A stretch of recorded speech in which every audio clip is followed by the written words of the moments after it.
You're listening to Systemic Era Podcast. The failure was designed. Trump's abuse of the GOP finally draws a gut punch based on an article by Adam Lynch.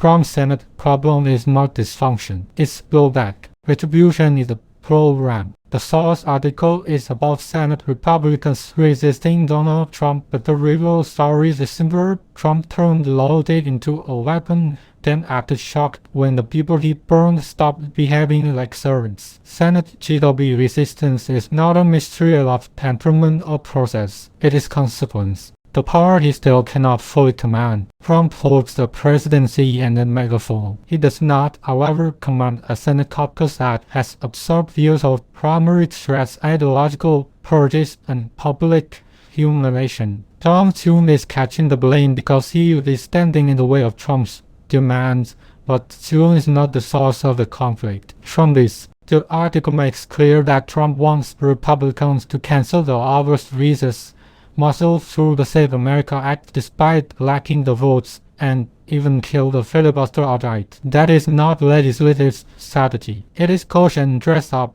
as urgency. When the votes are not there, the problem is not Senate procedure. The problem is that Trump's coalition is fraying under the weight of his own methods. The senators he squeezed are squeezing back. John Cornyn, Paul Tillis, Bill Cassidy, and Lisa McCarthy will appear in this story for the same reason Trump tried to discipline them through primaries, and they no longer have any reason to pretend that punishment is a neutral political tool. Cornyn and Tillis are demanding written commitments from the administration on the anti-weaponization fund and on shielding Trump from future tax audits. Cassidy, after being targeted for voting to convict Trump over January 6, is opposing both the fund and public financing for Trump's boardroom. McCarthy, whom Trump has also gone after, is not inclined to bow either. This is not a party discovering conscience. It is a caucus discovering that extortion is unstable. Trump created a Senate full of legislators trained to fear him,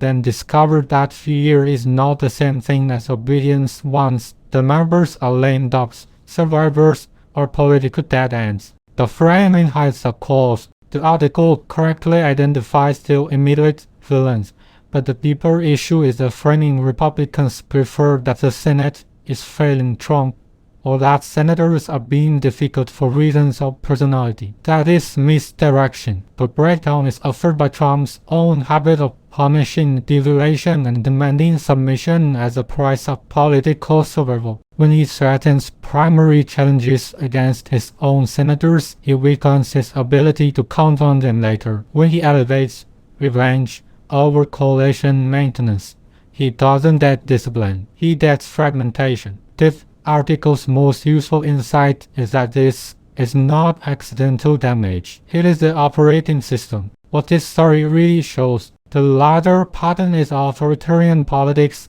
eating its own infrastructure. Trump treats institutions as instruments of personal domination, then complains when they stop functioning as institutions at all. He burned senators to prove power, and now those senators are protecting themselves by withholding the very cooperation he needs. That is the political meaning of this story. Trump is not being undermined by moderation of principle. He is running into the limits of fear as a governing strategy. A party built around punishment eventually produces retaliation, not loyalty. The Senate is not saving itself from Trump out of virtue. It is simply responding to the fact that he made mutual distrust the basis of Republican politics.